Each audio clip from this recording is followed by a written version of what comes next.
rerum novarum, trying to present an alternative to libertarian capitalism and communism. Belloc would take that to heart and advocate it for his entire life. That's his mind, that's his politics, that's his economics. But there's another part of the heart, and that's love. Belloc, at the age of 19, fell in love with an American. He had gotten a job in some architectural firm doing sketches or something. Can you imagine Belloc doing that? And he was bored, so he quit. And he got a job sort of being a correspondent for a newspaper, cycling around Europe, trying to get stories. But one day when he was home in London, he found there that his mother had invited 3 American friends. It was a lady and her 2 daughters. And it's here, when he walked into the room, he unexpectedly saw Elodie Hogan, and it broke his, she was the one. She was described, she was the one for him. She was described, the woman that would ultimately become his wife, by the American novelist Gertrude Atherton. She was described as a beautiful creature with hair like polished mahogany, eyes of a dark, rich blue, and delicate, regular features. She had, but then, the criticism, she had neither figure nor style, and dressed abominably. But with a face like that, it little mattered.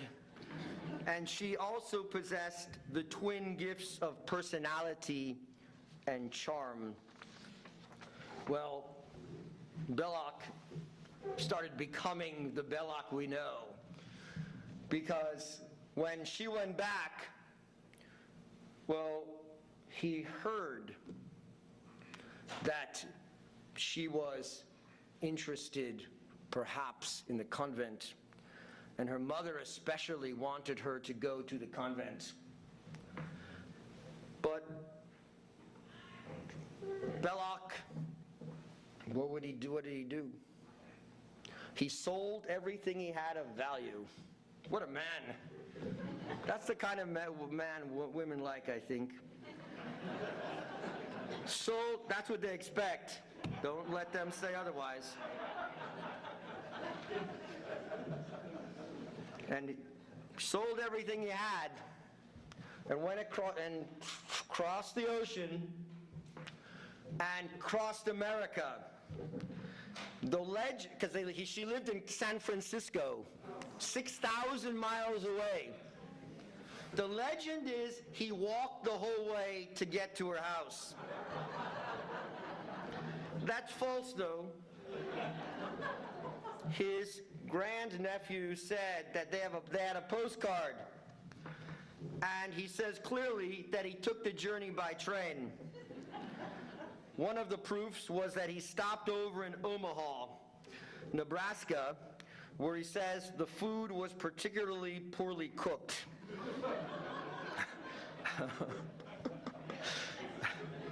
He arrives after 6,000 miles, and the mother will not allow him to see her daughter.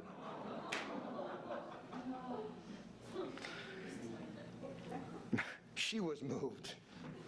That's nice of her. She was moved. She was moved. She wrote, Elodie Hogan wrote, "I cried myself blind and ill and almost insane." They were relegated to passing notes to each other through this Atherton, this writer, passing notes. But then Belloc realized It's not going to happen. So this time, he walked all the way back because he had no money. He had no money. He was a tramp. And he walked 3,000 miles to Montclair, New Jersey, nonetheless.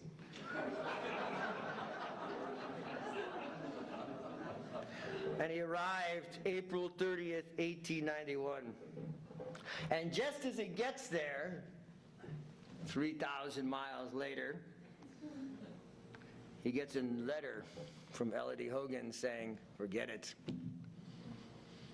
I'm entering the convent." And he accepts it. He writes a very beautiful letter to his mother the next day. He says, "My dearest mother, Elodie's refusal came today. It is very final and definite, and I must accept it. I have been hit very hard indeed, harder than I thought I could be hit. You are evidently the best friend I have. I shall want to go to the country when I get back to England. Perhaps you can come with me. I have answered, Elodie, your affectionate son, Hilaire Belloc." I mean, he was a man of heart. And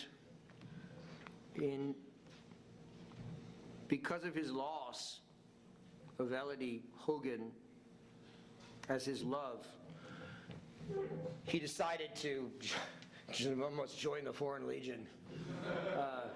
He was a French citizen by birth. And they had, this was a post-revolutionary regime, revolutionary regime in France, the Third French Republic.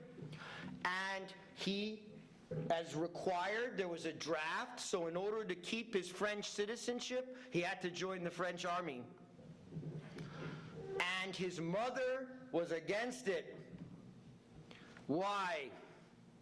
She said that she feared that in the long term, that if French military service would brand her son for the rest of his life as a foreigner in the eyes of the English. And sure enough, at the end of Belloc's life, he agreed that was his mother had seen something that he had not seen, and it had been proven to be the case. This man of reality was not at home anywhere. This man who was a great scion of the French and one of the greatest modern Englishmen was neither accepted in France nor England. Ultimately, he went to France and he signed up for the military, and immediately he began to realize that there was something wrong. He spoke French fluently, but it was not all naturel. And he was painfully aware that this marked him as a foreigner in the eyes of his comrades. In fact, he writes, at the age of 22, he says, in July, he says that his unit was encamped in a small village. And he wrote, "That night, I sat at a peasant's table and heard my 4 stable companions understanding everything and evidently in their world and at home, though they were conscripts. This turned me silent, and I sat away from the light, looking at the fire and drying myself by its logs. As I heard their laughter, I remembered Sussex and the woods over Arun, and I felt myself to be in exile." Belloc commits himself to return to England. And he writes to his sister, "My whole ambition now is in politics and letters." And she was the one who enabled him, rather than waste his time, she enabled him to go to Oxford. She raised the money so that Belloc could go to Oxford. And what an impression he made. We have a description. As soon as he went to this prestigious university, he joined the Oxford Union, the debating society. And there's a description of Belloc's first speech to the debating society. And this is how it's described. This is the first time anyone saw him as a public person. It was one of those rare nights at the Oxford Union when new men are discovered. Suddenly, a young man rose and walked to the table. He was broad of shoulder and trod the floor confidently. As he rose, men started up and began to leave the house. At his first sentence, they paused and looked at him and sat down again. By the end of his third sentence, with a few waves of his powerful hands and a touch of unconscious magnetism and conscious strength, all previous speeches were as though they had never been. For 20 minutes, the new orator, Mr. Hilaire Belloc, who was soon to sit in the seat of Gladstone, Salisbury, Curzon, and Asquith as President of the Union, held his audience breathless. You would think, with this kind of reputation, with this kind of ability, with this kind of magnetism, that Belloc would be able to attain some kind of position in academia. And it's for this that he hoped. He applied for a fellowship when he was 25 years of age at All Souls College. This fellowship would have been the beginning of an academic career that would make him respected, that would provide him with security and an income and a place among England's intellectual elite. And he took the test, and there were 22 candidates, and only 2 made it, and one of them was not Hilaire Belloc. Belloc was certain to the end of his days that it was his Catholic faith that had excluded him from this professorship at Oxford. H.A.L. Fisher, who wrote about this, claimed that Belloc hurt his chances in this test by writing in the test a prolonged praise of St. Louis of France. And also, he annoyed the examiners by placing on his desk a statue of the Blessed Virgin Mary as he was writing.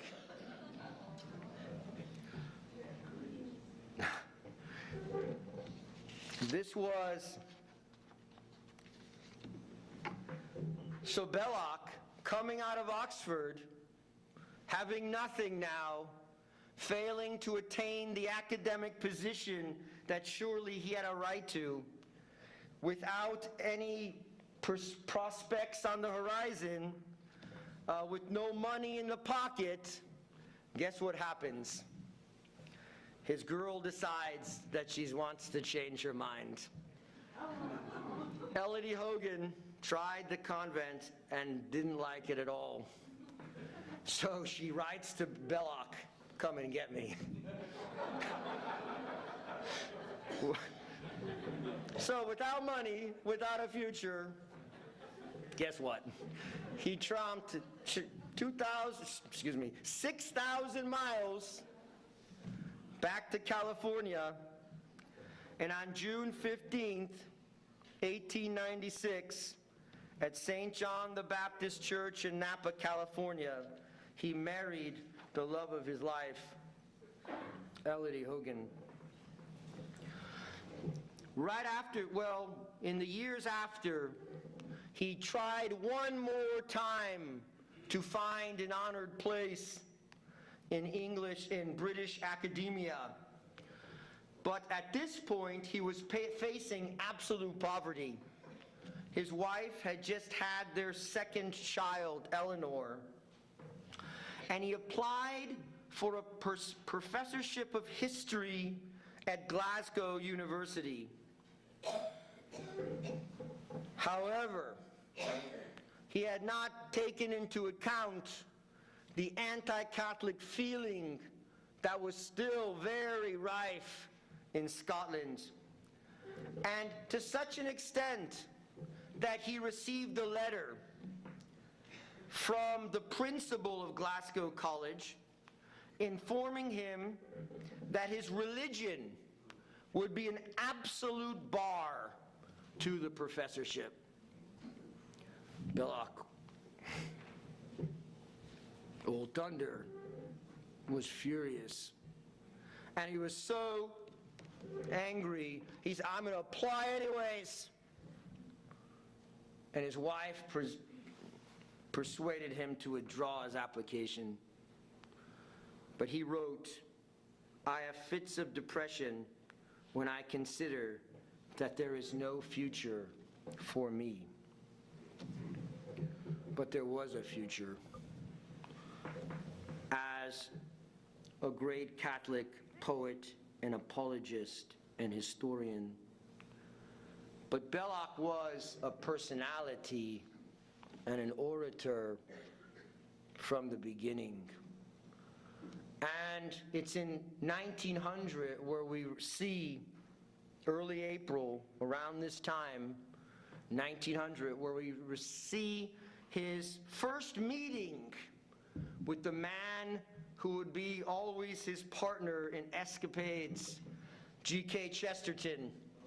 This is the first time they became so much a part of people's minds, always yoking them together, that George Bernard Shaw coined the term Chester Belloc to describe things. They were just one, joined at the hip. But it's interesting to read the first encounter that Chesterton had with Belloc, because they didn't actually speak, but it was at a political meeting during the Boer War. And of course, Belloc was denouncing the British position, of course, and supporting the Boers. But he was 29 years old, and the 25-year-old G.K. Chesterton, much slimmer than he would become, was in the audience, and he heard Belloc speak. And Chesterton wrote to his fiancée, he says about that meeting, first encounter, you hate political speeches, therefore you would not have hated Belloc's.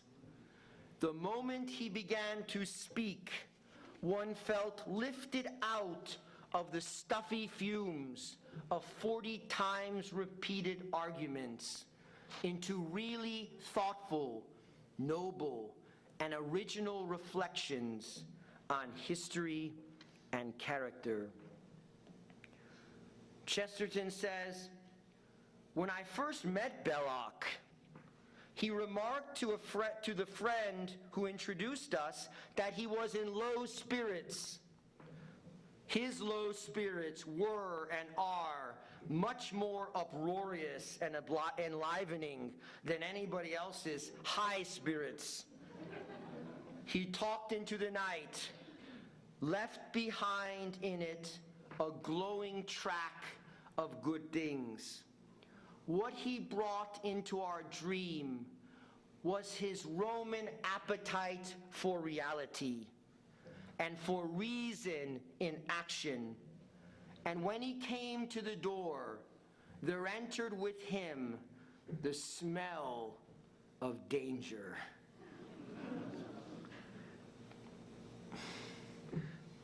Chesterton's biographer describes this meeting. What a place to be in, what a room to be in. He says, Chesterton was already a near Catholic, brimful of Catholic beliefs, but without a leg to stand on, or rather, with nowhere to put those huge legs. And Belloc was firmly planted on a rock. Chesterton was romantic. Belloc was Roman. Since the one man was fixed and the other fluid, it was natural that Belloc should give the strength of the Roman iron to Chesterton's vivid Gothic romance. It was not for many years after this that Chesterton acknowledged himself to be a Catholic, but he did then and there, in truth, become one. Then we have to talk about the famous path to Rome. And let me just tell you how he, in perfect Bellocian fashion, starts off his description. I'm going to walk a kind of pilgrimage to Toul, which was my old garrison town. From Toul to Rome next Easter, and on my way I shall write down whatever occurs to me to write, what proportion will deal with landscape, what with architecture, what with people, and what with general subjects, I cannot tell. It will be as the Spirit moves me. And so he's going to make his path to Rome. And when reading this, again, I realized the circumstances and thought about them now. He had a wife and 3 little children. And one day, he said to her, guess what? I'm going on a pilgrimage to Rome, on foot, from central France. And I'll be about a couple months. And someone's promised me money. I'm sure they'll send it in the mail. And Elodie, during this whole pilgrimage, Elodie didn't have enough money in the bank even to cash a check. I just, thought about, well, you can't visualize it, but I can vividly. My wife's face, if I should tell her, Catholic Family News is having a pilgrimage to Rome from central France, and we're walking over the Alps, and we'll have a traditional Latin Mass every day, and the check's in the mail.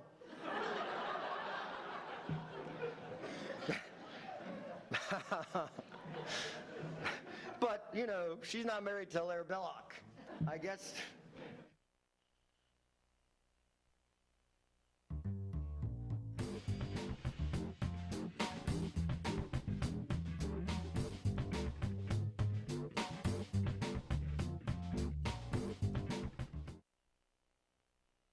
Hey, check out our new website at AOCIMC.org.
337-366-8950.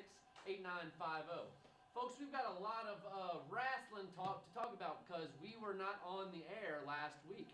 So we've got a lot of WWE stuff to talk about. And actually, last week, my co-host and I, Mark Traha, I'm Nick Fuqua once again, we had our first ever time being announcers for a wrestling match. So we were a part of the MSX show, 100% Chance of Pain. And it was a very cool experience, if I do say so myself. But first off, I'd like to start with a little bit of the Matrix here, folks. Yes, indeed. First off, let's talk a little bit of Survivor Series just to kind of catch you up, just in case you haven't been paying attention in the wrestling world. Just to kind of quickly go through the card, just to kind of see what we had on our pre-show.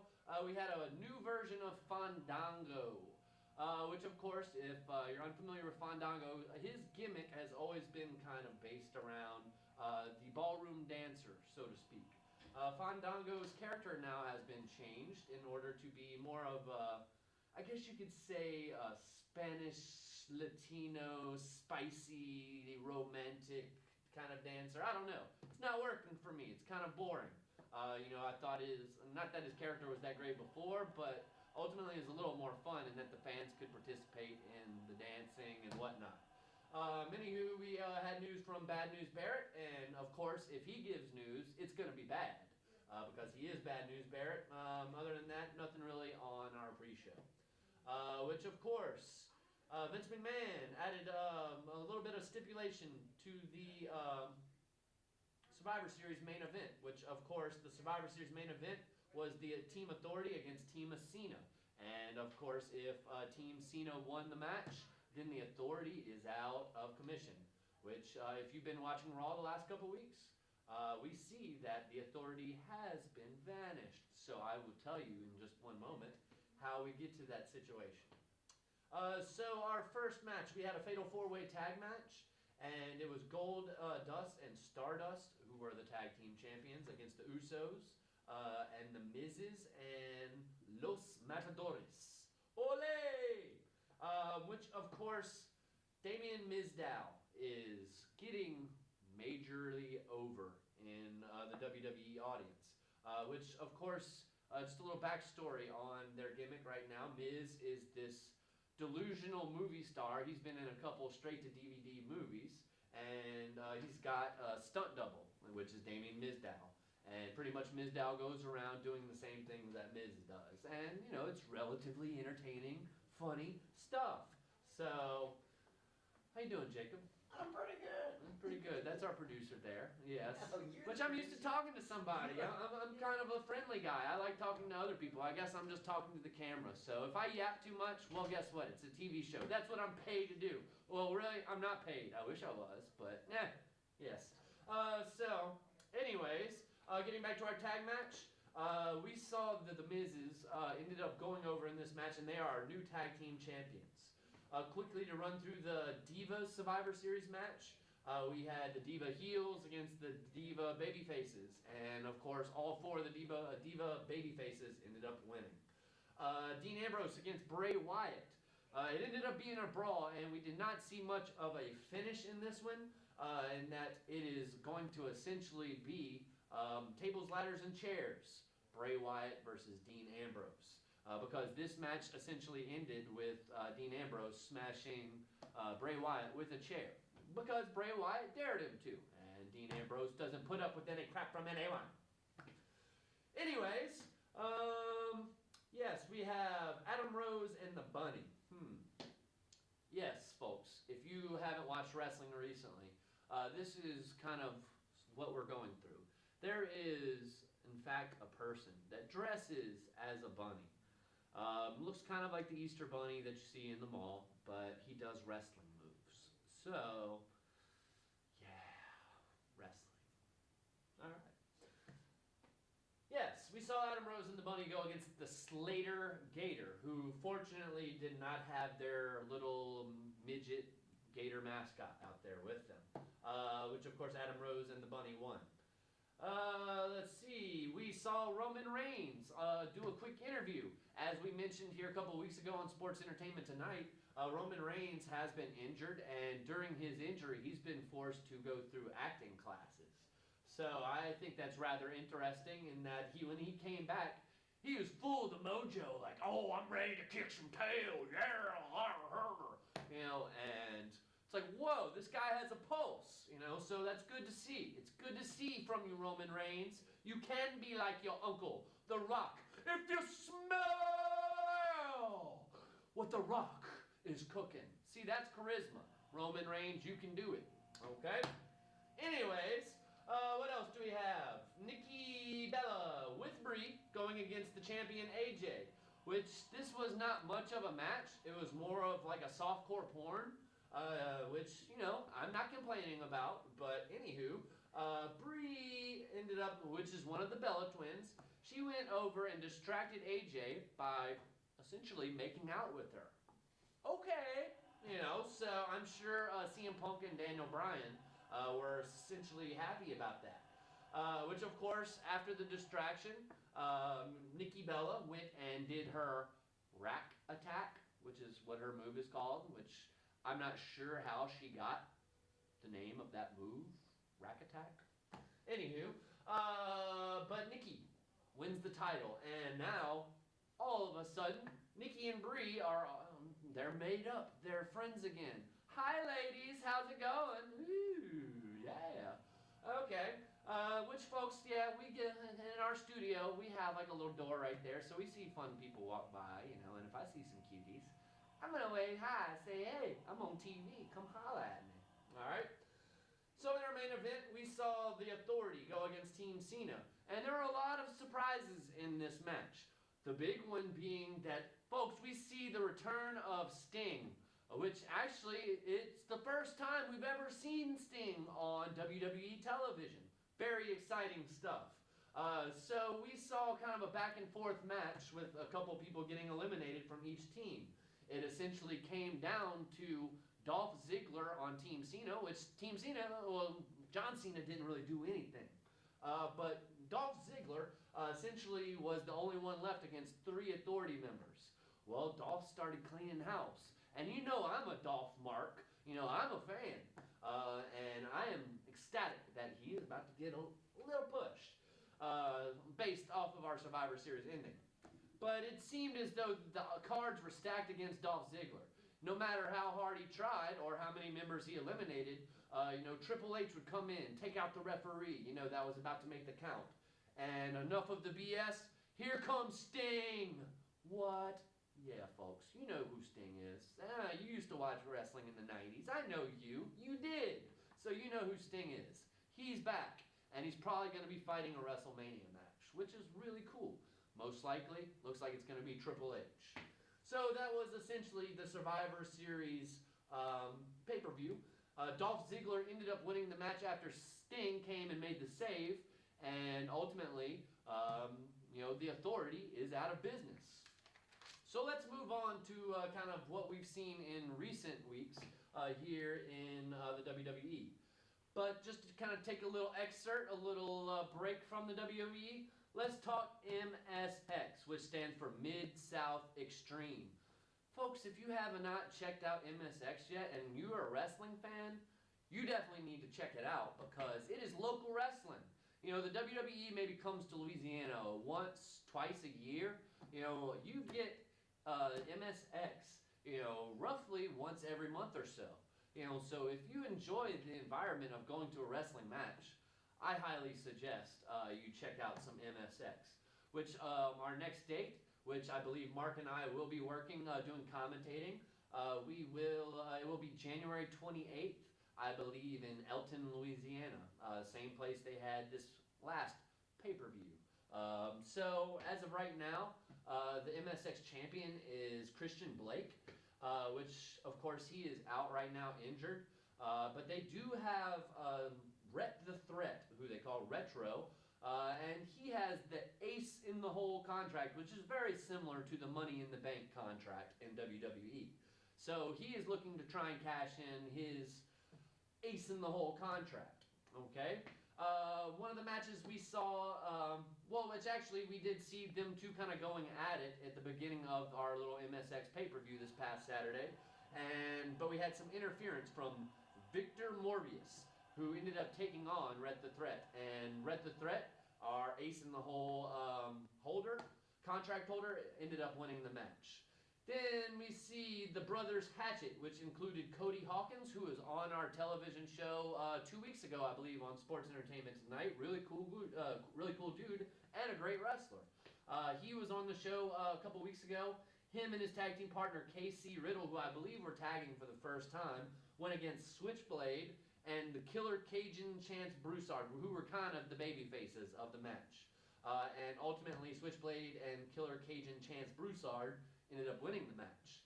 Then we had Eli, who just goes by Eli, go against KC Hart, which I thought was actually a pretty cool little match. And we had Eli ended up going over in the match and winning.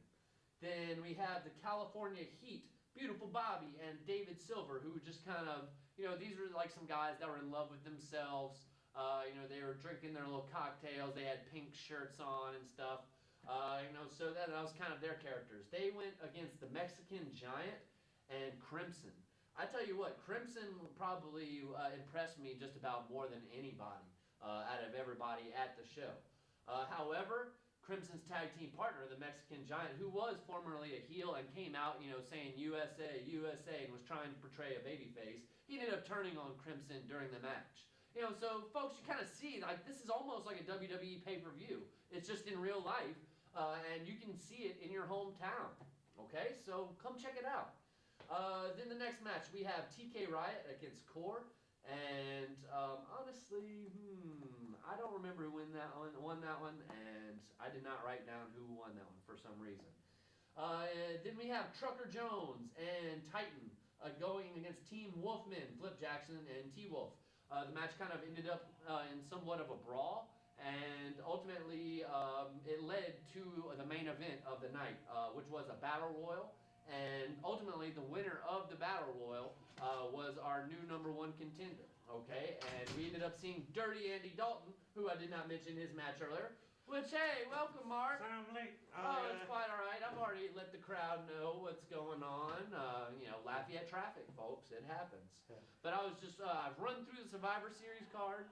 I've run through the 100% chance of pain card, which, of course, I was just getting to the Battle Royal. And we saw Dirty Andy Dalton, who had a great match. And this guy has been all around the country wrestling. And his dad and his uncle were big-time wrestlers in the Mid-South. He's a second-generation wrestler. That's why he's on the show, folks. Yeah. He's encyclopedia of wrestling knowledge. He knows stuff that, I've never thought of knowing, but Dirty Andy Dalton, I thought I was most impressed out of the whole card. I think I enjoyed Dirty Andy Dalton and Crimson the best out of everybody. I like Crimson. I like Rocket. What about Rocket? Chris Paul. Rocket was pretty awesome too. Yeah, I like the Rocket, and he was probably the most over out of any of the. He did shaking hand. He was shaking hands and kissing babies. Right. Which we didn't really get to see much of Red the Threat. I kind of liked what I did see from Red the Threat. His little mask from the Halo mask. Sure, the dude just kind of acts like a nut. Like he's unhinged. You can't predict what he's gonna do, and it's a real cool character. I think they did a pretty good job. We like Beautiful Bobby. Beautiful Bobby. Well, what did you think of the overall experience as a whole, Mark? Pretty great for an indie show. I think everybody should go to the next show, the 28th in February. Which is in Elton again. Yeah, Elton again. But support your local wrestling. They need more people. The guys need to have a box office for Do It Again. They have one in New Iberia next after that. I was told. What? Which is my hometown, so I'll be all over that one. Yeah, and I'll promote the crap. I think they did a pretty good job. People there. I think they did a pretty good job commentating. It should have been a little bit better, but it's something that we couldn't control. Right. Well, and for you and I mean, it was our first time at the dance, so to speak. So we really didn't know what to expect. We came in. And we didn't really know kind of how the setup was going to be or how similar it would be to what we see kind of on TV every week, But I heard from Billy that, we did a good job for the first time. He says he can't wait for the next time for us. Did he text you? I have not heard. Well, he texted me and he said... might have texted me on Facebook, but I haven't checked it in a couple of days. Well, he texted me on my phone. He said, "Y'all did a good job. Can't wait for the next time." Awesome, man. Well, and I think that Billy, if you're watching, we appreciate you inviting us out. And of course you're welcome to call anytime, Billy, and chime in on the show because you're just as much of an expert, if not more, than both of us. So. Yes.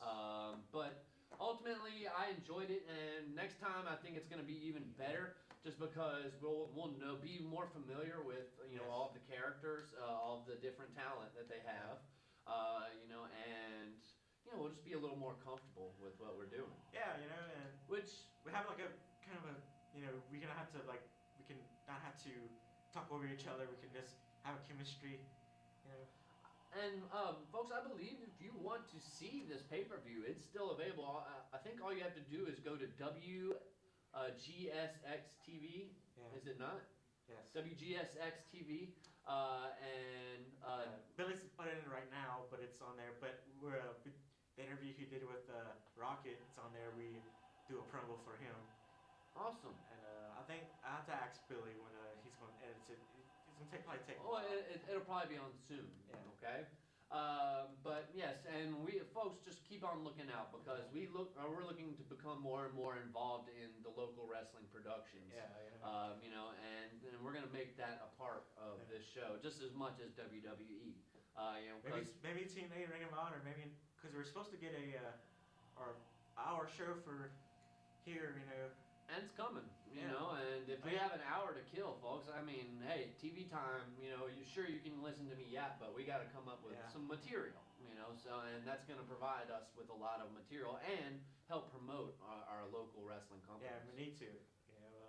That's how the guys get signed to the big names like WWE, TNA. Well, and ultimately, these guys don't make one, even iota of a fraction of what the WWE wrestlers make. They might wrestle a show and make, anywhere from like $50 to $100, maybe some 20 sometimes, These guys are not getting paid. Sometimes, that doesn't even cover their gas money. They're doing it just for the love of it, and this is hardcore. If you like Extreme Championship Wrestling, ECW, then you would definitely like this. It does not have any floor mats around the ring. They were flying, doing flips all over the top rope, and going to the guardrail. They had some color, as they call it in the business, which is blood. I heard we were not supposed to have color, but they did it anyway. But I guess that's extreme. Extreme, yes indeed. So we've only got a little less than 10 minutes, and we haven't talked any wrestling. What's going on this week? So let's do a little bit of that. First off, let's just talk some news. Because you saw Raw. If you're a wrestling fan and you watch us, then I imagine you watched Raw. Well, let's talk some news. I got some real good news about Heath Slater. It's on for his arrest in Atlanta from WrestleMania 2011 for assault, or he was joking with a girl, scared to go and he was put in a headlock, and he was kind of rough with her, and she sued him because she said he hurt her. From 2011? Yeah. Okay. Well, I wonder if she put in her lawsuit a few. Yeah, but Slater's going on slate. Well, maybe that's why Titus O'Neil's been maybe wrestling by himself lately. Yeah, Slate. But I do want to talk about CM Punk. CM Punk finally, after about 10, 11 months, has come out and, given his side of the story. Yeah. And tell me what you think about that. Mark, you're a CM Punk fan. We both are. I am as well, but yes. I kind of he kind of shed light on the things, people already say when he was a quitter, but you kind of realize that there's a lot of BS going on in that company. Yeah. And a certain thing, he had a staph infection, they didn't really do anything. They gave him a Z-Pack. Yeah. And that could kill him, and ultimately the main booker, Triple H, does not like CM Punk. And they constantly butt heads, and Vince McMahon's kind of like the media person. Did you watch the podcast with Stone Cold? Yeah. And it's really interesting. And that's another topic I want to talk about. Vince McMahon, I'm kind of getting into it, but it's part of the CM Punk. But Vince McMahon said kind of understands and he's trying to help it out and stuff. And McMahon is a peacekeeper in Yeah. the WWE. He's become that. and he knows, you know, Because he's how. seen it all. He's Yeah. he's been told to screw you, Yeah. thousands of times. But it needs to be like that way. He wasn't, you know, mad about it, and the most person that was mad about it was Stephanie McMahon And Triple H. yeah, Triple H. Because CM Punk ripped on them. Yeah. Well, it's kind of true because. Which they deserve it. I think. I mean, well, I can't say that because I might try and apply for the WWE one day, but Yeah. I don't know. Triple H, dude's got an ego. Don't mess with that guy's ego. Especially while he's in charge. Which apparently they had a couple hour, closed door interview the other day. So I don't know, something's going on with him. But let's talk about that Vince McMahon podcast with Stone Cold. One quote that I took down from that interview because it pissed me off, folks. Vince McMahon said, quote, "The title, it's not the title that draws people to the arenas." That quote made me mad at Vince McMahon. Yeah, he kind of like shook himself in the foot or put his foot in his mouth because. That's what it should be about. If it's not about that, Vince McMahon, make it about that. Yeah. It is about the title. That's what people want to see is the champion. Make it about the title. The champions that, No, you turn your champions into a bunch of jobbers. Once they get their belts, then they go and lose every non-title match they have. Make it about the title, McMahon. Yeah. Another thing about getting fired up here. And John Cena said on Twitter, he said, well, Vince McMahon's right. He says the WWE locker room needs to step up. Which, that is one other thing that McMahon mentioned, is that we got a bunch of, new generation people, like the millennials, I guess they call them, that they're a bunch of softies, Come on, WWE roster, the belt is what's important. These guys make it on the roster, and they don't even care about winning the titles. It's like, oh, I'm on the roster, sweet. Yeah. I'm good. And Vince McMahon only mentioned 4 people that could actually win the title, that are hungry for the title. It's The Shield and Bray Wyatt. That's it. And who's going to take Cena off of his throne? Well, those are the 4 pretty much that they're looking at. At least he lets them, because I heard John Cena he wants to be top guy. Well, because they've got cojones. Yeah. And that's what McMahon, that's what everybody says. That's what Stone Cold says. That's how you break through the glass ceiling, is have cojones and do what you do. But now it's kind of like you can't say crap that you probably get, backstage you not get a push or. So what? It gets ratings. If you get ratings, they won't care. You'll get a pass. Yeah, you get a pass, or you like when CM Punk did his little pot bomb. They were kind of angry with him, but they knew that. But it made ratings. The ratings went up for the next 2 months. And then of course, Triple H wouldn't job to CM Punk, which was part of Punk's problem, because he should have jobbed Punk then. Because Punk was, selling more T-shirts than John Cena, as he said.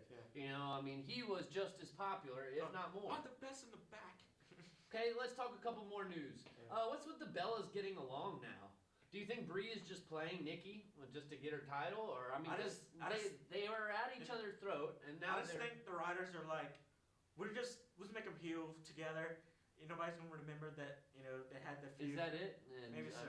Just the WWE writers counting on us not having memories. 115-minute memory. I would hope that. Even Michael Cole thought that was kind of weird. Yeah. So it's like, I think that just because Michael Cole said that makes me think that it's a work. Yeah. Let's see. Wyatt gimmick getting old? What do you think? They need to make him more of a heel. They need to change it up a little bit. Yeah. I don't get the Eric Rowan genius. If John Cena loses at Tables, Ladders, and Chairs to Seth Rollins, we have a new #1 contender. I think the writers are just trying to back out of what they already had written for another pay-per-view. Yeah. But who could be our new #1 contender for Brock Lesnar at Royal Rumble? Maybe Seth Rollins.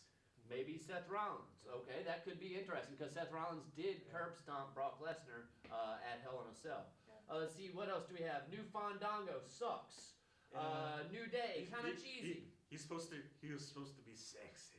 Yeah, it sucks. Are they just trying to get women viewers or whatever? Because they're losing male viewers. But we gotta wrap it up here. We only got about a minute left. Gold Dust and Stardust falling. Why? They did not. They lost their titles, lost their rematch. Now it looks like they're about to job to New Day at TLC. Why? I don't get it. Okay. Anyways, Let's see what else. Slammies next week on Monday Night Raw. That's Seth the Green- award show. Seth Green's gonna host the Robot Chicken. You know, he's awesome. You know, Chris from Family Guy. And he's a big WWE fan. I think it's gonna be great. Yes, indeed. So, quickly, let's run through our TLC matches that we have. And we really do only have like a minute, folks. Yeah. So far, we've got the TLC match against Bray Wyatt and Dean Ambrose. A tables match between Seth Rollins and John Cena. Cena loses, new #1 contender. We got a chairs match versus Ryback and Kane. Eric Rowan and Big Show in a stairs match. Tag team match with Miz and the Usos. U.S. match against Rusev versus Swagger. We got a Divas match, Nikki Bella versus AJ. The Intercontinental title is a ladder match, Luke Harper versus Dolph Ziggler. We might get an Adam Rose versus the Bunny. We might get a New Day versus Goldust and Stardust. And we might have a Fandango Jobber match. Yep. So ultimately, that's what it's looking like at TLC, which is what, 2 weeks away? 1 week away? 2 weeks. I think it's not this Sunday, but the next Sunday. Okay. So about a week and a half. Yeah. So ultimately, that is the gist of it.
Ladies and gentlemen, coming to the stage, young Creole man, Grammy Award winner, Chubby Carrier, and the Bayou Swamp Band.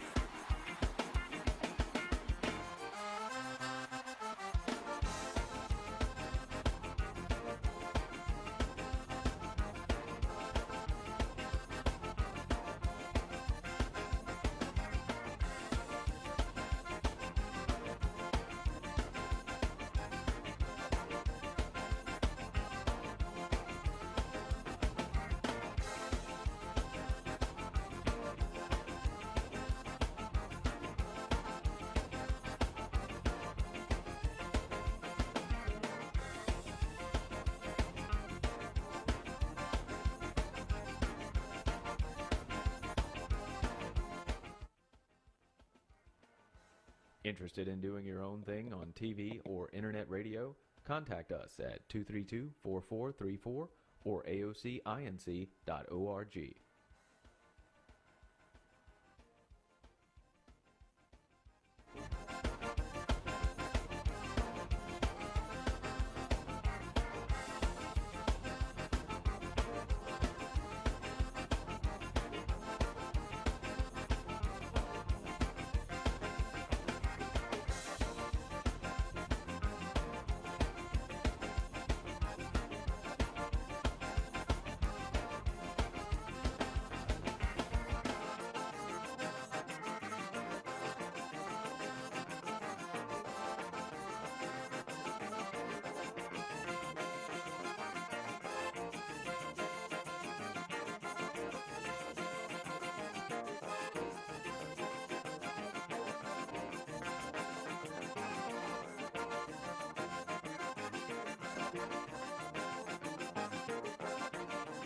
9 for, none against. Motion carries. If the board would not mind, we are been trying to take pictures of a board portrait real quick. We're going to go ahead and do that right now. Yes. So we're going to, without any, if any problems with the board members, we're just going to adjourn for approximately 4 or 5 minutes, and we're going to come back and get back to business.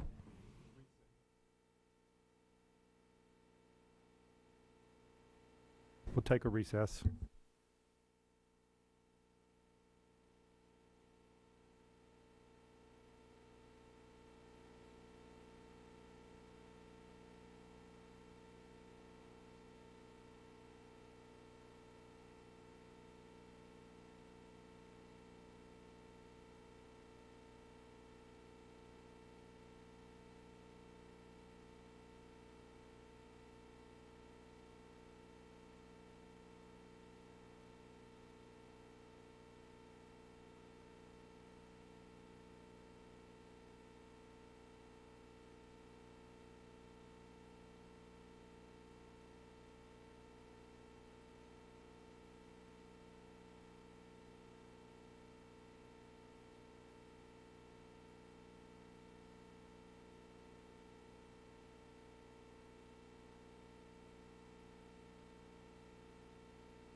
Okay, now we're back after our little recess.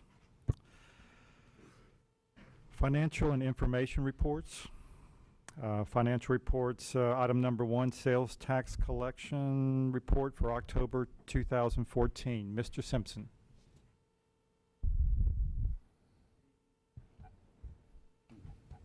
Good evening, President Beasley, members of the board, Superintendent Lejeune, Bob Simpson, Director of Sales Tax. I'm here to recap the collection report for the month ending October 31, 2014, which represent the September sales.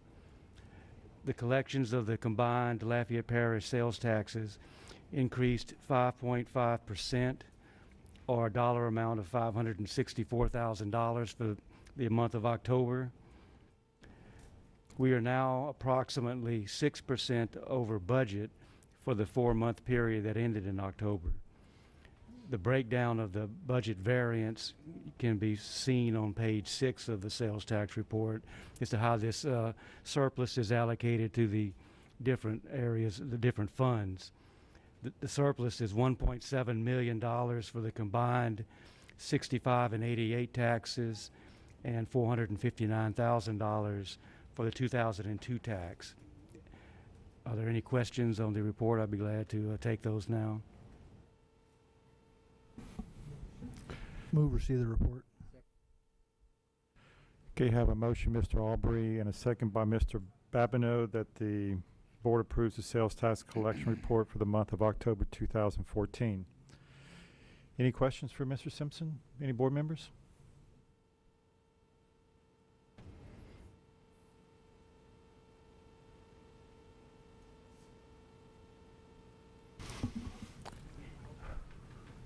Any comments from the audience? We'll call for the vote.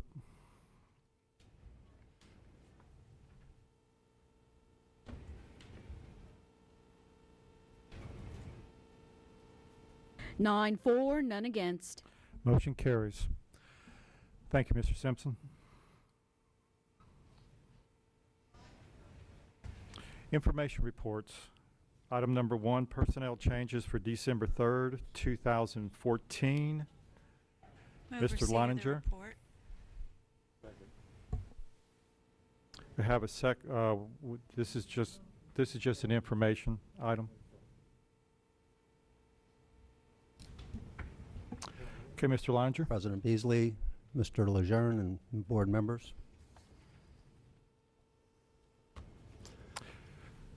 Any questions?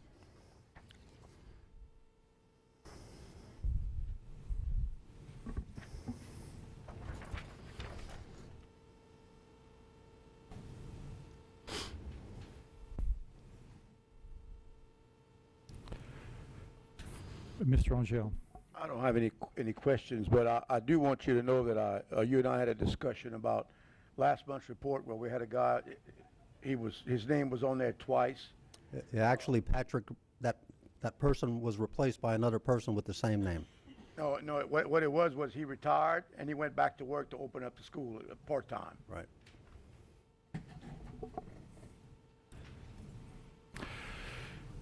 I'd like to ask a question if the board will allow me.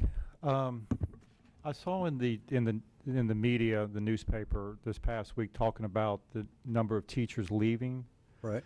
And the how those numbers are calculated. Sometimes they're kind of delayed when they're reported to us and things like that. But I did notice that on the tally of employees that are at the end of the report, Okay. sometimes those numbers don't add up. We the are bottom number. correcting that. Okay. My understanding that there was some direction provided to one of the members of my staff when some discrepancies were pointed out to keep those numbers the way they were. So we have corrected them. Okay. They should be corrected on this list. They are corrected on Yep. for tonight's meeting. And that was something that has been corrected. Okay. Good enough. Anybody else? We don't have to, okay, thank you, Mr. Leininger. You're welcome. Really appreciate it.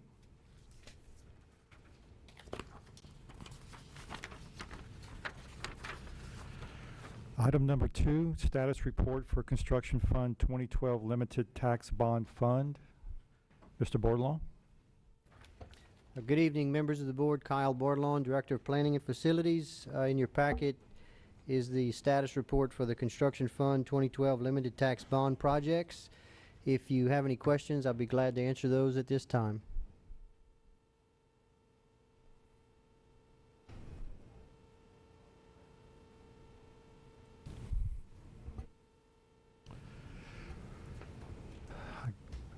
I guess no questions. Thank you, Mr. Bordelon.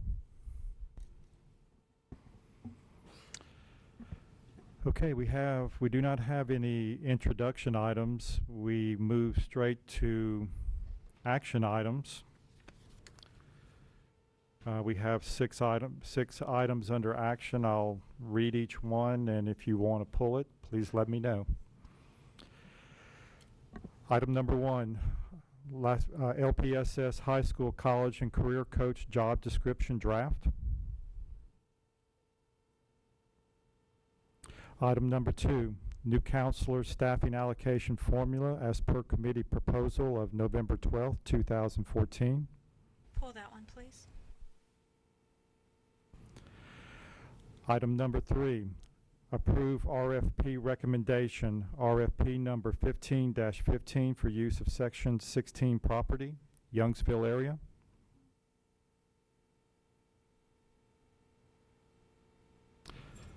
Item number 4, approval of sealed quotes for Prairie Elementary Kitchen AC.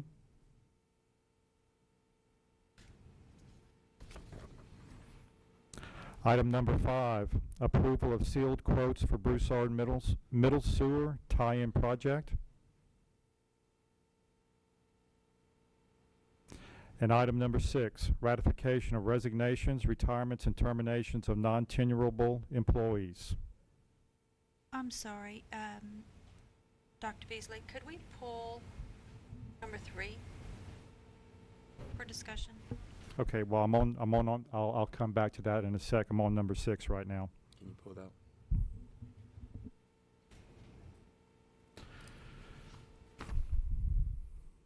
Item number 3.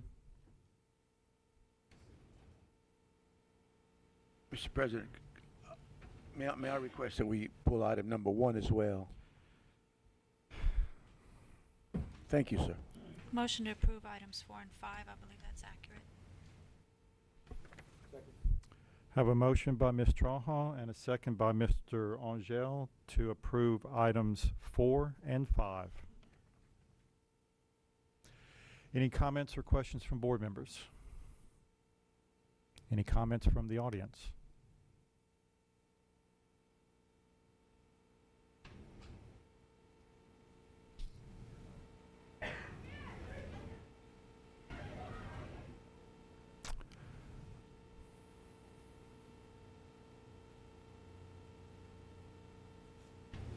Okay, we'll call for the vote. This is to approve items number 4 and 5.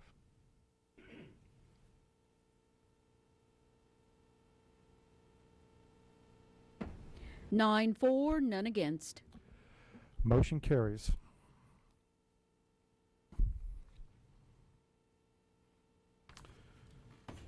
Okay, items that have been pulled. Item number 1, LPSS High School, College, and Career Coach Job Description Draft. Ms. Trahan? Oh, Mr. Angel. Yeah, well, that's the result of some of the discussions we had about the counselors. We're not creating, I just want to make sure, we're not creating a new position here, are we? No, all we're doing is approving a draft for that position, but we are not approving any positions. I'll move for adoption. Have a motion, Mr. Angel, and then a second by Ms. Mangum to approve the newly created LPSS High School, College, and Career Coach job description. Any questions from board members? Any comments from the audience? I would just like Ms. to, I'm Bro? Beverly Bro, Director of Student Services. Good evening, Dr. Beasley, Ms. Lejeune, staff, board members, and audience. This is a great opportunity for us to have this job description. Even if we wouldn't put it in the budget right now, it'd be an opportunity even if we wanted to write for a grant. If we had that opportunity, the federal government is really looking at helping, putting initiatives of outreach hire initiative and college opportunity initiatives. So there could be many ways that we could utilize this job description even if we didn't have it as our general fund budget. Just wanted to add that. Thank you. Thank you, Ms. Bro. Any comments from the audience?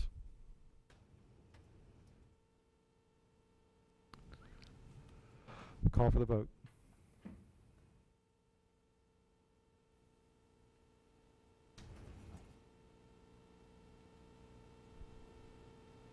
Nine for, none against.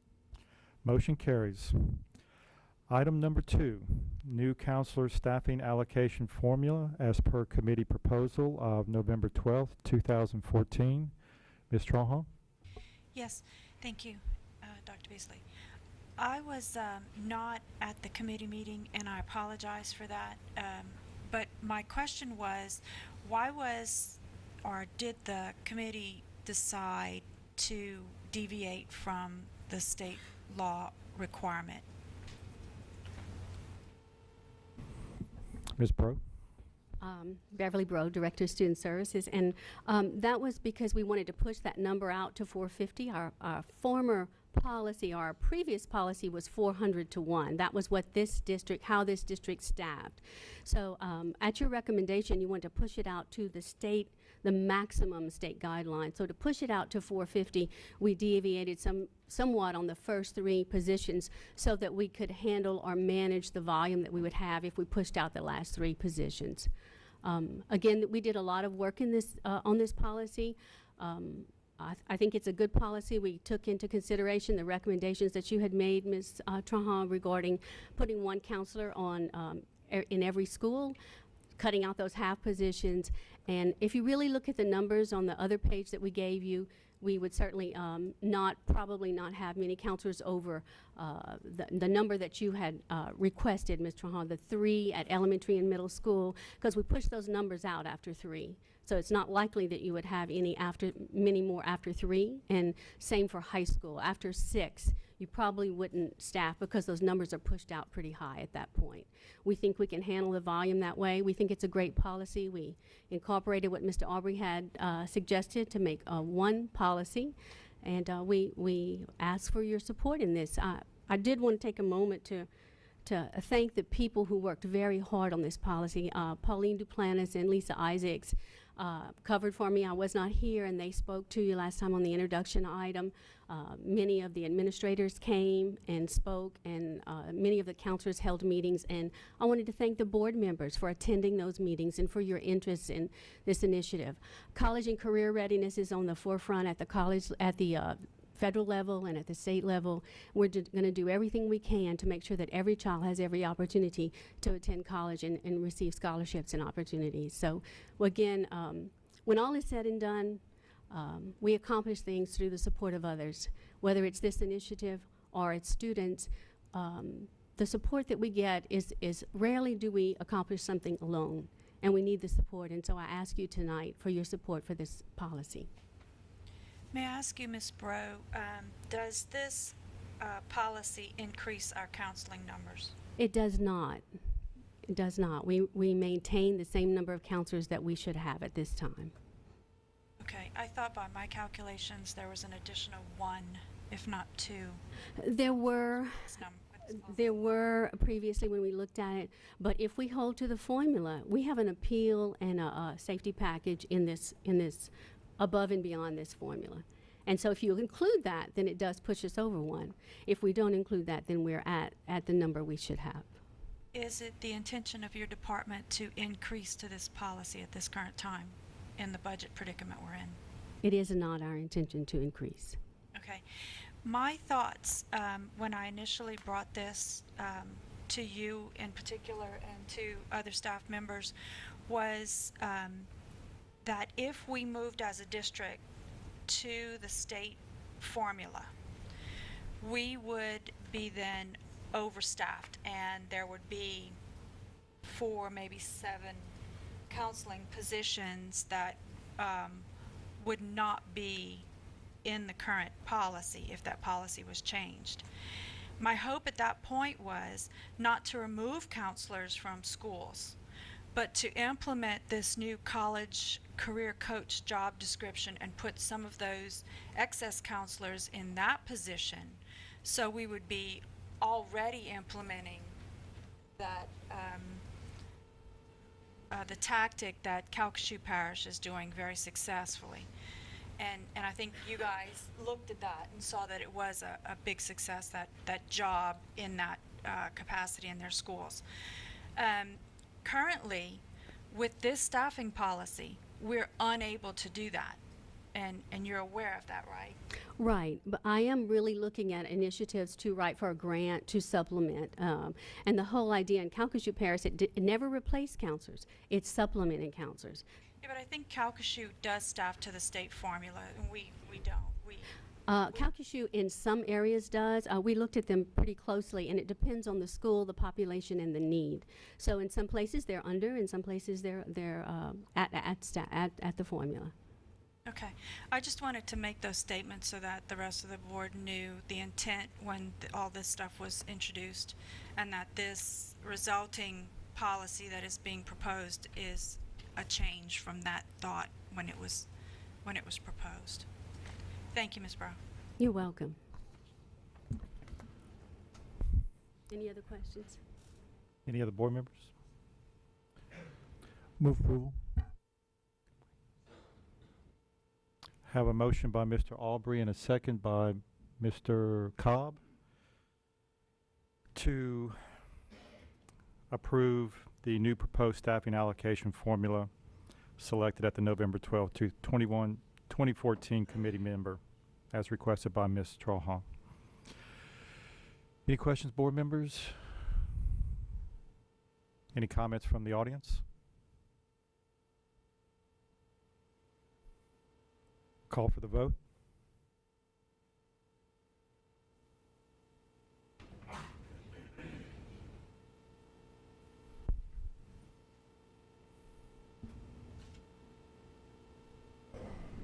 Nine for, none against. Motion carries. Ms. Broke, could I get you back up at the podium, please? Within about a minute, if you can, okay? I don't know if all the board members know of the recognition that the counseling department here at Lafayette Parish School System, some of the recognitions they've received. Could you share that with? Surely. Thank you for asking that question again. Starting in 2012, we received the Advocate Award for Counseling for Lafayette Parish. The Lafayette Parish School Counselor, the Louisiana School Counselor of the Year at the high school level is Mr. Joey Mouton, and at the middle school level is Ms. Candace Guillory. So they are state level representatives for counseling. Additionally, a couple weeks ago, I attended a White House conference spotlighting Lafayette Parish. There were 30 states represented, over 400 personnel there, some state superintendents, all in support of college and career readiness and what initiatives we could push out in Lafayette Parish to move this forward and to give students an opportunity for college and career ready so that every student has a chance. It was a wonderful summit. It was a wonderful opportunity, and I was happy to represent Lafayette Parish and the counselors of this district. I just want to thank them for their work because it's their work. Good deal. Thank you very much. And You're welcome.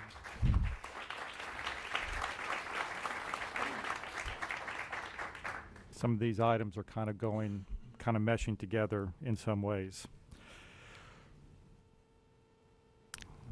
The next item is the, believe it's item number 3, approve RFP recommendation, RFP number 15-15 for use of Section 16 property in the Youngsville area.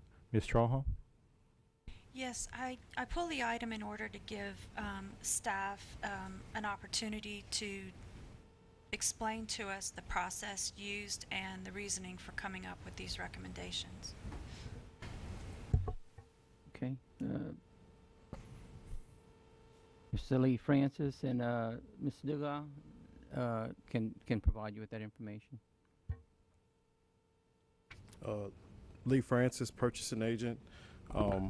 Basically, the process was an RFP process that we utilized for this property. We've used a RFP process in the past. Basically, anyone that submits a proposal to the RFP, they would submit the proposal form signed. If there was any addendums or anything like that, they would indicate that as well. And also they're expected to submit a signed debarment certification form with their proposal. If all of those items are submitted, their proposal is considered responsive. And that's the basic process in terms of accepting a proposal to an RFP.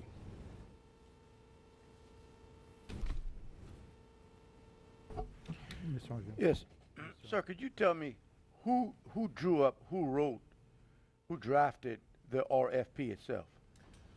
There was an original RFP that I utilized to draft the RFP. The last one was done 7 years ago. So I just basically updated it to what we've been doing the past couple years. So the RFP was all done in-house? Yes, sir. Yes, sir. Thank you. You're welcome. Mr. Traha? Yes, sir. You say that one of the proposals did not have the certification included. Can you tell me the process that was used to determine that? Yes, ma'am. The proposal and the debarment form has to be sent back into our office. It has to be submitted to the purchasing department prior to the opening time and date of the RFP. In this case, the only thing that was submitted was the proposal. And that was all a very public opening, and there were witnesses involved and all that kind of thing? Yes, ma'am. No one attended the opening of the proposals. Yes, they were open in front of witnesses, yes. Okay. Thank you very much. You're welcome. Mr. Babineau? This contract is for 7 years, and it's for growing sugarcane, I understand. Is that correct? That is correct. Any improvements to the property or any other use other than just growing the sugarcane? It's a percentage of the crop, so any kind of improvement the farmer would want to make on the property, that would be up to them, and any increase in production would therefore increase the bottom line to the farmer and to us, since we're at on a percentage of the crop. Okay. What of the idea would, I mean, over the past 3 years, I guess, we've talked about using that Section 16 property for an educational complex, and we have some situations as far as being able to use plans that we already own on land that we already own. Is there any provision, an out clause, I guess you'd call it? Absolutely. We have an out clause, and the farmers that responded are very aware of that public need for that property. It would, in the agreement, we would pay for the value of the cane. When you plant cane, you have a 3-year, you plant it and it grows for 3 years. So every year that you have a harvest, it makes it that much less valuable. So we would bring in the county agent, who would be the independent authority in sugarcane out of St. Martin Parish, to come in and value, what property we'd be taking, and the year of the value of that cane, and we would pay for the cane. We'd of course like to try to coordinate it with a harvest, if possible, but if not, we would pay the farmer for the value of the cane, and that's all part of the contract. So there are stipulated damages in the contract Yes. itself? Okay. Thank you very much. Anybody else?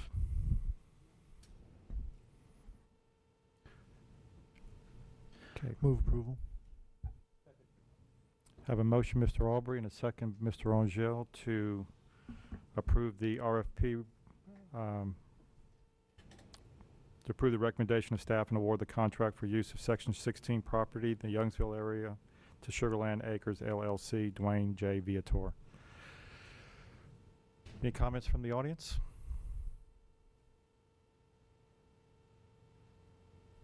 Okay, we'll call for the vote.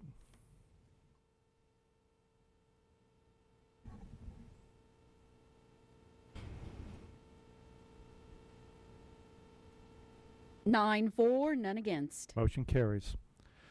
Thank you, Mr. Dugas and Mr. Francis. The last item is item number 4, ratification of resignations, retirements, and terminations of non-tenurable employees. Dr. Chassaw? Move approval.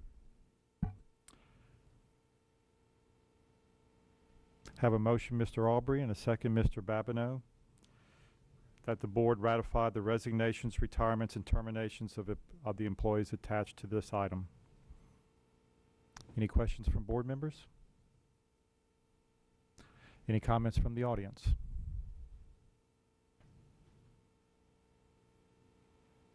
We'll call for the vote.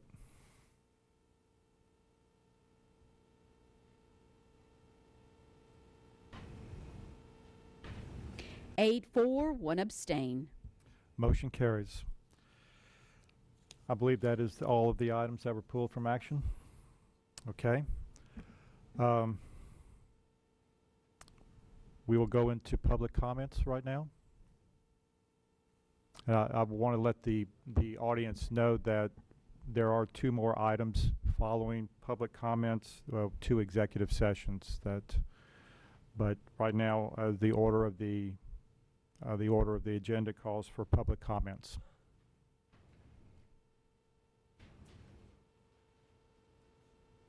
Okay. Board members, I will defer to you if you would like to wait till after the executive sessions for your closing comments, or if you want to go ahead and make them now. We're gonna still be around. Okay. That's fine. Okay. So no public comments? Okay. I'll make a motion then that we go into executive session. Okay. Let me get to that item first. We have 2 executive sessions. My apologies. Withdrawn. Okay, so coming to executive session, 2 items. Item number 1, Pat Cooper versus Lafayette Parish School Board et al., docket number C-2014-5116, Division G, 15th Judicial District Court, Lafayette Parish, Louisiana. Move that we go into executive session. Second. Have a motion by Mr. Albury and a second by Mr. Babineau that the board go into executive session to discuss the matter of Pat Cooper versus Lafayette Parish School Board et al., docket number C-2014-5116, Division G, 15th Judicial District Court, Lafayette Parish, Louisiana, and take any action warranted upon its return to open session. Any questions by board members? Any comments from the audience?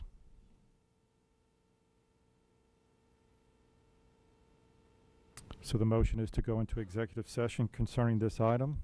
We'll call for the vote.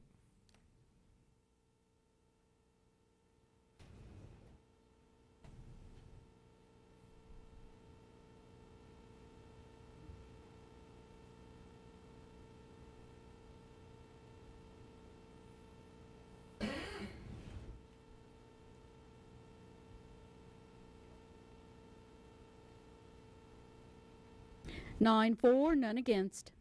Motion carries. We'll go into executive session into our conference room.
Okay, board members.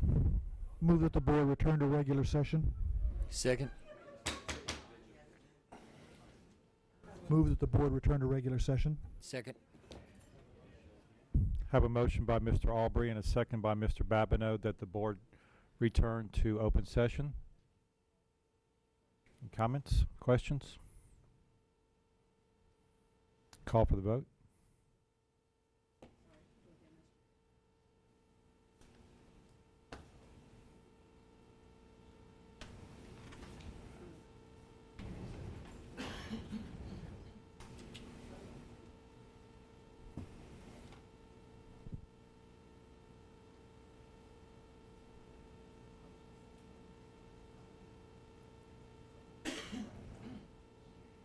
Nine for, none against. Motion carries. We're back in open session. I'd like to move in the matter Pat Cooper versus Lafayette Parish School Board that defense counsel be authorized to file reconventional demand in addition to any other legal defenses available. Say that again, sir. That defense counsel be authorized to file reconventional demand in addition to any other legal defenses available.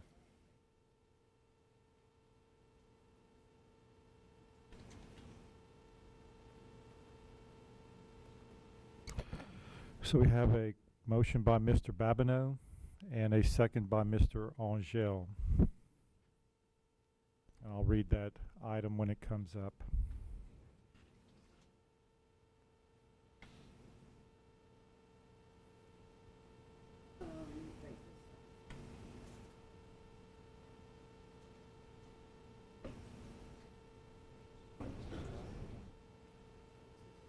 Yeah, defense is available.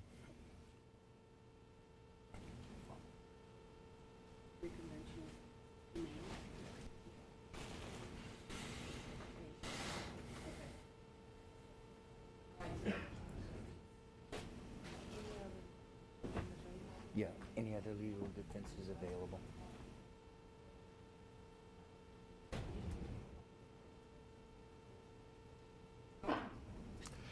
Okay, so the motion is by Mr. Babineau, seconded by Mr. Angel, that the board authorize defense counsel to file a reconventional demand in addition to any other legal defenses available. Questions by board members? Comments from the audience?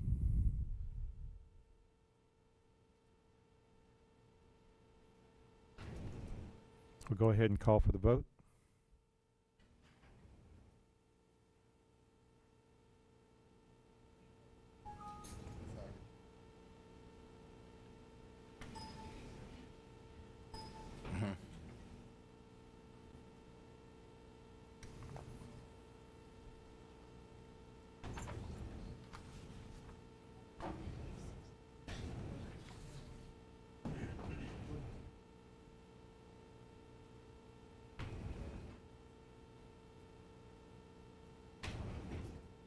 Seven for, two against. Motion carries.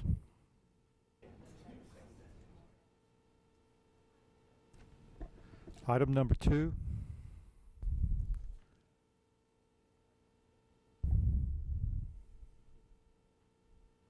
Item number 2 deals with the Daily Advertiser versus Hunter Beasley et al., docket number C-2014-5032B, 15th Judicial District Court, Lafayette Parish, Louisiana. Move that the board go into executive session to discuss this. We have a motion, Mr. Albury, and a second, Ms. Mangum, for the board to go into executive session. Comments?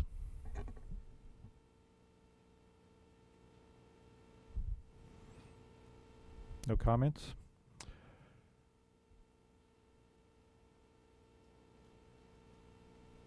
To the motion by Mr. Albury and Ms. Mangum that the board go into executive session to discuss the matter of the Daily Advertiser versus Hunter Beasley et al., docket number C-2014-5032B, 15th Judicial District Court, Lafayette Parish, Louisiana, and take any action warranted upon its return to open session.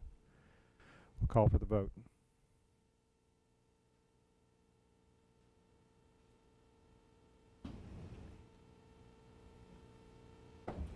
9-4, none against. Motion carries. Going into executive session.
Move that the board return to open session. We have a motion by Mr. Aubrey and a second by Mr. Angel for the board to return to open session. Yes. Mr. Aubrey made the motion and Mr. Angel seconded it.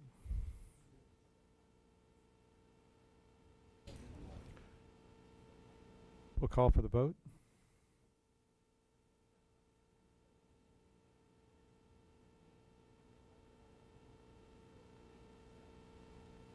Nine for, none against.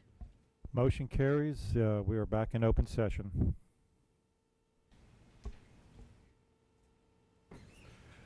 Ms. Mangum. I'd like to make a motion that in the case of Hunter Beasley, Daily Advertiser versus Hunter Beasley, do I need to read the whole docket? Okay. That we authorize counsel to file an appeal and pursue any other legal remedies. Second.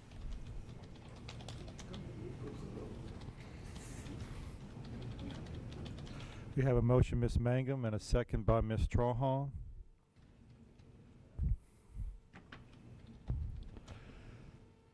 And I'll read this when it comes up.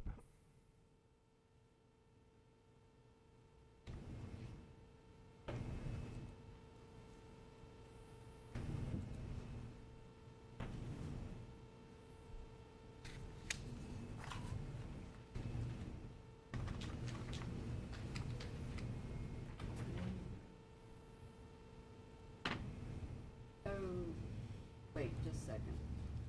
Pursue. I put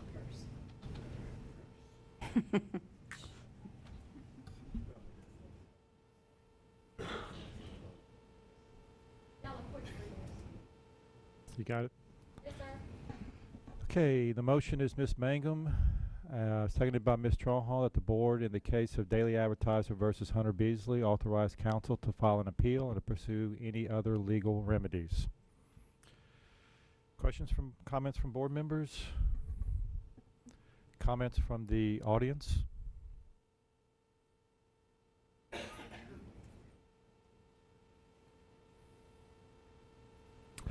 We'll call for the vote.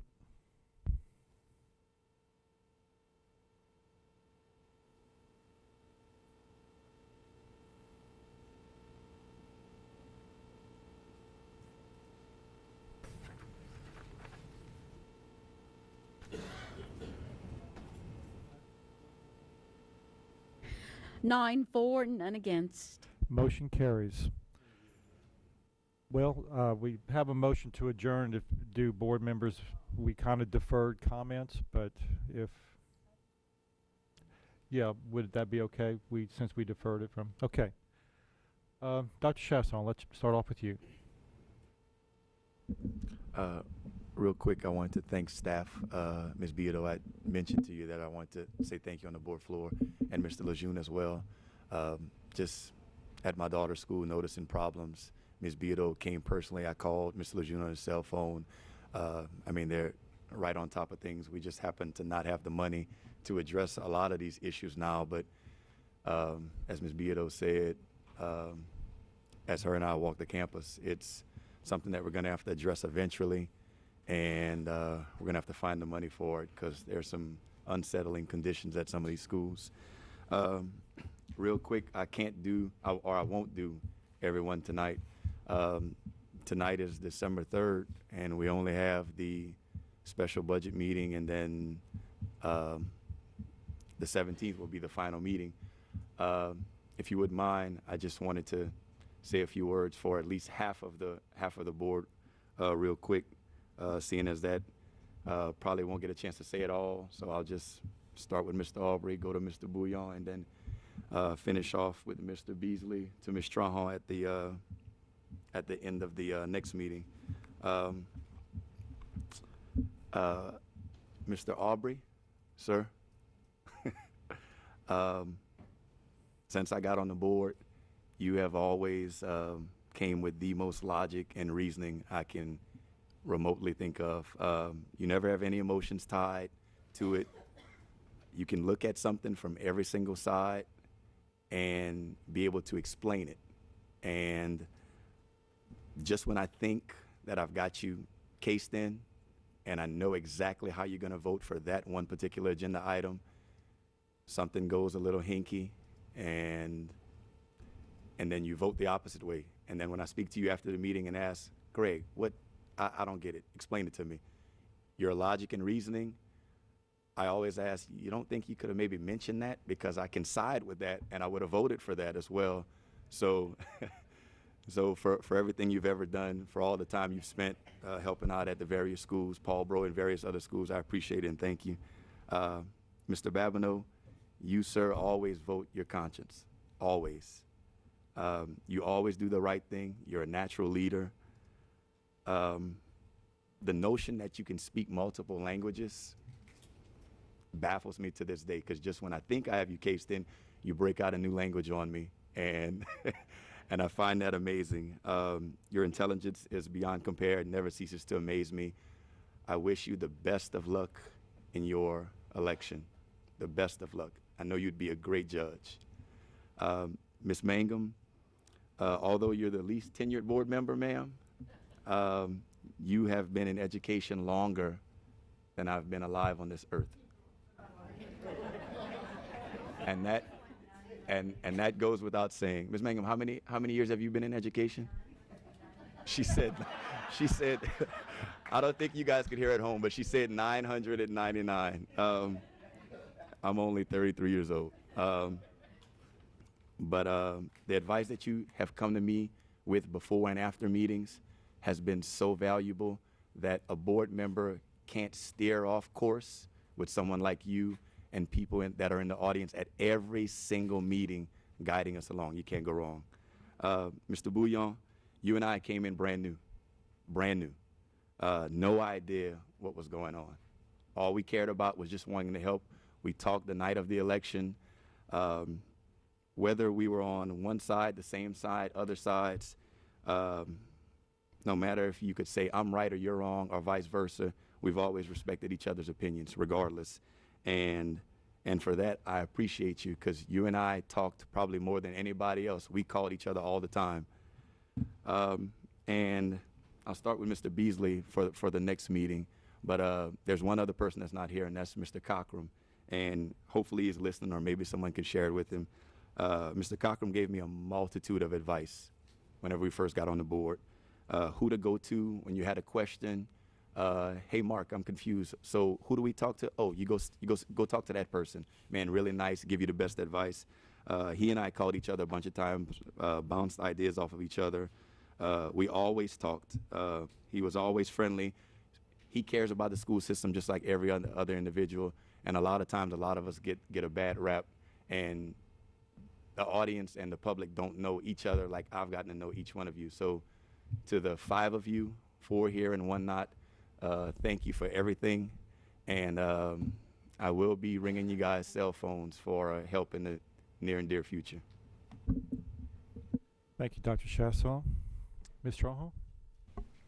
Yes, I would simply like to congratulate the counselors on their honor in D.C., our Principals of the Year tonight, and the staff and our new superintendent for addressing concerns so immediately and taking action and making things happen. Good night. Thank you, Ms. Trahan. Mr. Cobb? Okay, thank you, Mr. Cobb. Mr. Angel? Yes, I'll be brief, but I also want to congratulate the Principals of the Year. And I must say that there's a kind of an extra soft spot in my heart for Carencro High School as well as Live Oak Elementary School. As far as I'm concerned, they're both in Carencro.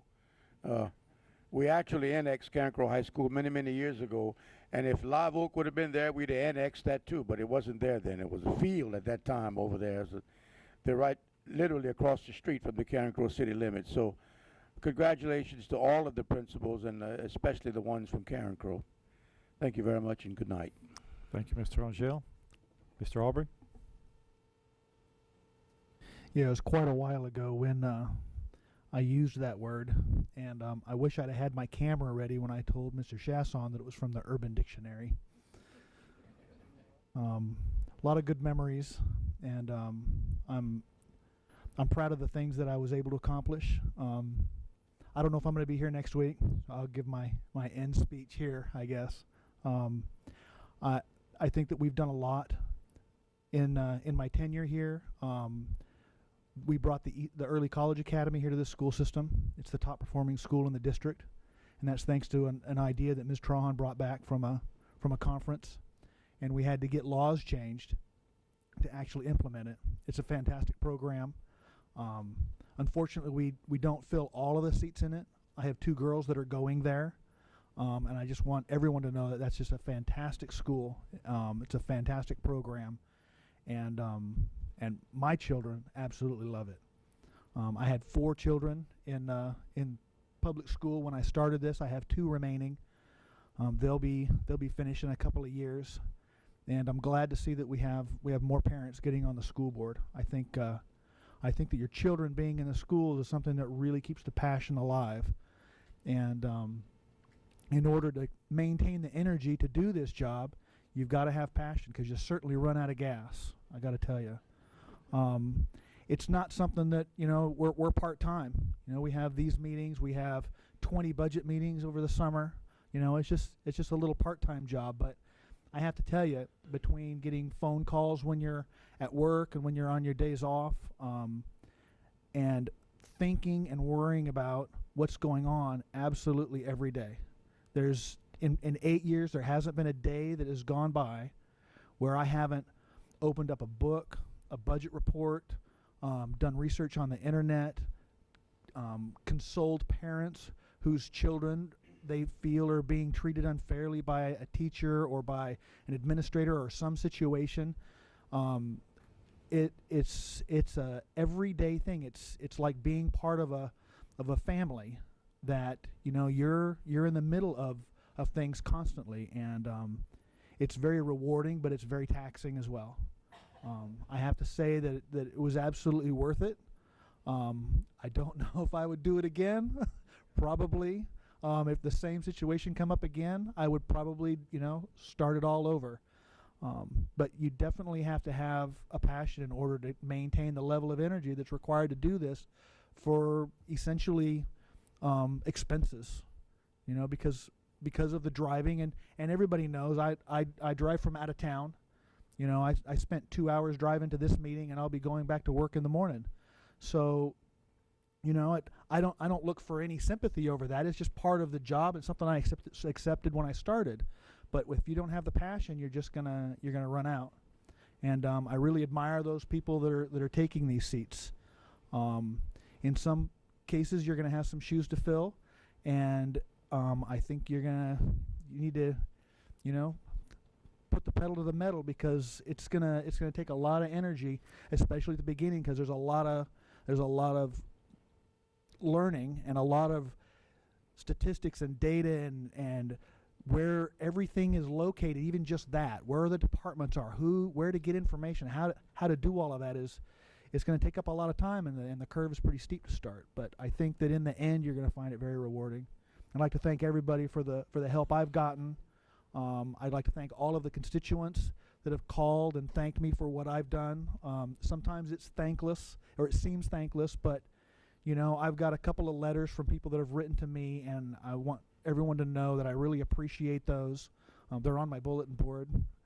And thank you for a good 8 years. Good night. Thank you, Mr. Aubrey. Now, we will have a meeting in 2 weeks, but you may be then. Okay. All right. Well, thank you, Mr. Aubrey. Mr. Babineau.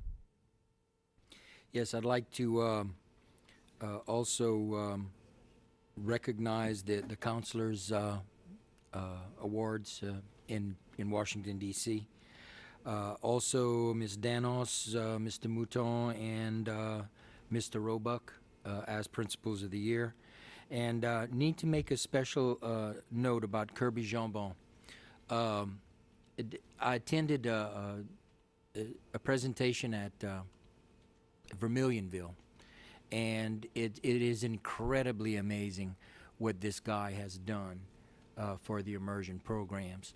And when we say, you know, n'oubliez pas notre héritage, notre culture et notre langue, c'est le lien de truly our immortality is in our influence on other people. And Kirby has influenced a full generation of students. He had they had as many students as they had quote dignitaries at his presentation, and we sent him off to Paris with book signing, etc. And he's really an asset to this community and this educational community also. I'd like to thank also Dr. Chasson for those kind words.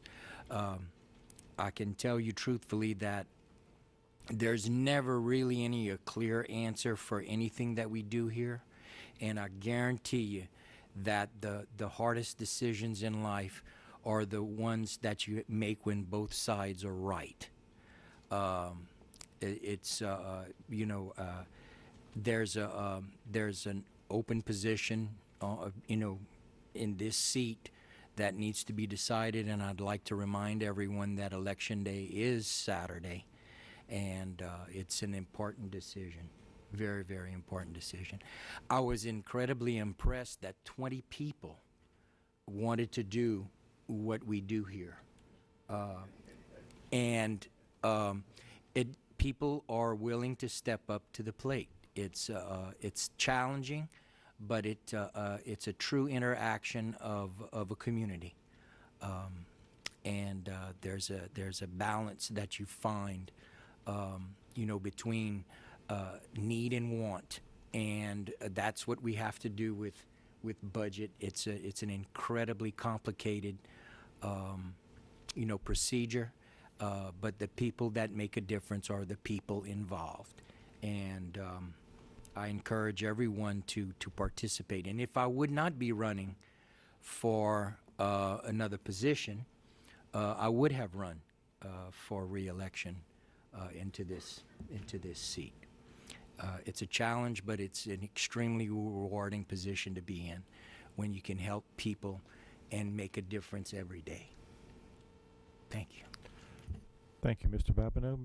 Ms. Mangum? I was so glad to hear the superintendent speak about Kirby and Mr. Babineau. I meant last week to reference his award that he had won. He is just an amazing teacher, and we're so lucky to have those kind of people in our district, accomplishments. And speaking of our district, I keep in touch with a lot of our students that have graduated from here, and I don't know if you all are aware, if you notice in the paper, the number of students we have that are coming back into our community as doctors, as engineers, or et cetera. And it makes me so proud to know that they are bringing all of those skills and talents and gifts back into our community. And I just wanted to congratulate those young people and everybody that had a role in getting them to where they are. They have done some outstanding things. And all of you on the board, and Mr. Aubrey, in case you're not here the next time, I salute all of you. And while you always do not get the best press, having been in this chair, you deserve the best press. Just, I know we don't always make everybody happy, or that you haven't, but I have to tell you how much I admire the work you've done and how much time is involved just to come into this room and be prepared to cast a vote. And so I salute each of you. And Dr. Chasson, I still have a bone to pick with you about your going to Northside and not coming to Lafayette High and being in my gifted English class. Thank you. Thank you, Ms. Mangum. Mr. Bouillon. My first comments are to Timmy Chasson. You're right, we did not always 100% agree on everything.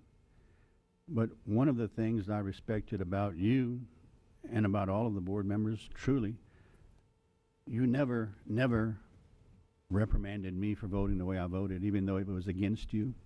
Not one single board member ever reprimanded me for voting the way I did. And we were always able to shake hands after the meetings. And if you recall, when you were first elected, that same week I was first elected, it was my wife and I that showed up at your victory party. And we had a very good time. And I was looking forward for a very good relationship between you and I, and we did have one. And I appreciate that very much.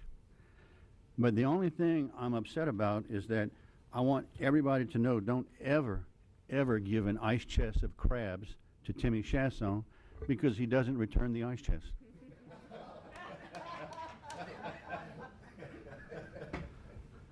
But that's all right. I would do it again for you. And to the superintendent, when you introduced Kirby Jambon, I just wanted to clarify, he's known as Kirby Jambon, and he teaches at a school in my district at Prairie, and it was there at that classroom that I invited Lieutenant Governor Dordan to come and see our wonderful French immersion programs. And Dordan was just so impressed, he ended up playing the washboard. Is that what it's called, Mark? The scrub board? So, the frottoir, yeah. And that was kind of interesting to see the lieutenant governor playing that while one kid was playing on the guitar and the classes were singing in French. So, the lieutenant governor was very, very impressed with our French immersion programs in Lafayette. And you are right, he's in Paris tonight receiving an award, Paris, France. And he's receiving an award tonight for his book about poetry in Louisiana. So he's a very, very wonderful person. I've been knowing Kirby for a long time. So with that said, I would like to close in French from an old, very famous politician that we all knew, Tommy, Cousin Dud. Monsieur et Madame, je vous souhaite que le bon Dieu vous bénisse. Ladies and gentlemen, I hope the good Lord blesses you. Thank you, Mr. Bouillon. I also would like to congratulate the principals, Ms. Danos, Mr. Mouton, Mr. Roebuck, also Mr. Jambon, and Penny Januso, who has been a wonderful individual since I've been on the board and very definitely an asset to Lafayette Parish. So with that, Mr. Lejeune, do you have anything to say? Any comments? Just a couple of comments. I too, on behalf of the entire staff, would like to congratulate the three principals. You know, it truly is that the principal is the instructional leader of the school, and strong leadership from the principal, usually very strong school. And I think we're very fortunate in Lafayette to have so many principals that could be principals of the year each and every day. So I want to congratulate them, and also if we get an opportunity to get to Wreck and Ram Field, Acadiana High School in the semifinals this year against Zachary. So good luck to Coach Ted Davidson and the entire Acadiana High football community. Thank you. Thank you, Mr. Lejeune. One other thing, we do have a budget meeting at 4:30 on Monday. So just be aware. I think that y'all are. With that, I'll entertain a motion to adjourn. Second. I have a motion, Mr. Angel, and a second by Mr. Bouillon to adjourn. And we'll call for the vote.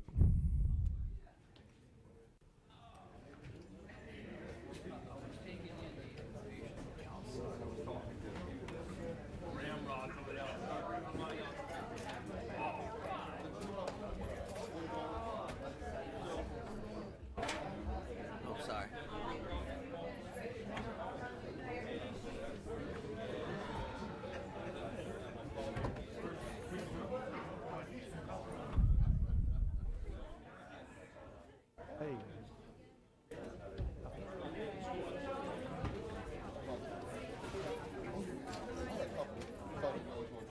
9-4, none against. Good night.